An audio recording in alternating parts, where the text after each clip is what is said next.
तुम्हाला बसायचंय बसा. बसायचं नाही, बोलून बोलू. हा हांडे पाटील त्यांना कहाणीचा हा कदम साहेबांना विनंती की त्यांनी विचार पुष्पाचं हे भाषण करावं. ठीक आहे. मौनाचं महत्व आपल्या सगळ्यांना माहीत आहे, पण आम्ही शिक्षक पेशामध्ये आम्ही मौन पाळून चालत नाही. थोडं बघा बोललं पाहिजे आम्हाला. आणि मग आपण जे काम सांगितलेलं आहे त्या कामापुरतंच आपण बोललं पाहिजे. जर आपण प्रमाणापेक्षा जास्त बोललं तर त्याचं वाईट परिणाम होतात. आपल्याला ज्या कामासाठी पाठवलंय त्या कामापुरतंच बोलायचं. आपण फापट पसारा जर लावला तर त्याचा फायदा होत नाही. त्यासाठी एक तुम्हाला बोध कथा सांगतो. एक शेतकरी असतो, त्याला 3 मुलं असतात. आणि मग तो शेतकरी परिस्थिती वाईट असते, त्याची सावकाराशी ओळख असते. आणि मग तो सावकार काय म्हणतो, मुलांना म्हणतो, धाकट्या मुलाला म्हणतो की त्या सावकाराकडे जा, माझी ओळख आहे, फक्त तू काय कर, फक्त की त्याला 2000 रुपये मी मागितले म्हणून सांग. मग आता धाकट्या मुलाला फक्त काय काम सांगितलं, तर फक्त सावकाराकडे जाऊन 2000 रुपये मागायचे, एवढंच काम होतं. मग तो मुलगा गेला. आता सावकार म्हटलं की ते डबल मजली माडी, आणि मग त्या माडीवर सावकार बसलेला होता. जिना जरा अरुंद होता, वर जाताना लाकडी जिना. आणि मग तो सावकार बसला असताना सावकार फक्त ती कपडे बिपड्या म्हणजे शर्ट अंगावर नव्हता, धोतर बितर होतं, फक्त पोट बीट सुटलेलं होतं, जाडच्या जाड सावकार.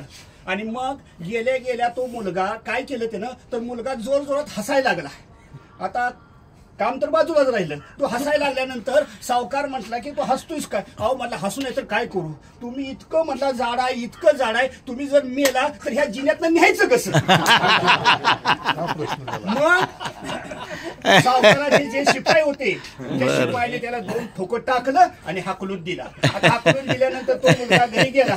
वडील म्हटलं पैसे आणले असतील. अहो कसलं आणलं? म्हटलं मला त्या सावकारानं मारलं. का मारलं तर सगळं सांगितलं की मी असं म्हणलं. अरे तू नालाय काय म्हणली. मग आता कुणाला नंबर आला? दुसरा मुलगा.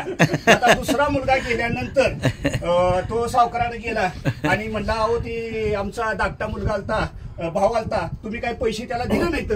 तो ते म्हणणार कसं देईल? म्हणला आला इथं हसायला लागला आणि म्हणायला लागला की तुम्ही सावकार इतकं जाड आहे की ह्या जिन्यातनं न्यायचं कसं? आमच्या धाकट्या भावाला म्हटलं अक्कलच नाही. म्हटलं साधी गोष्ट आहे, म्हटलं हातपाय तोडायचा आणि घेऊन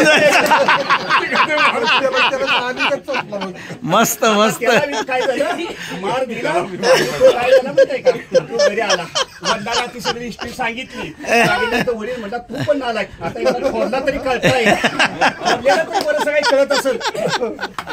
मग त्या थोरल्या मुलाला पाठवलं. मग थोरला मुलगा गेला.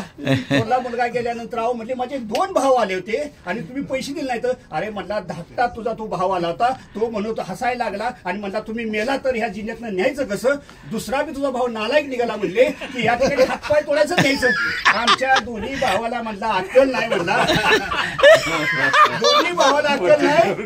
म्हणला माडीला जाग लावायची.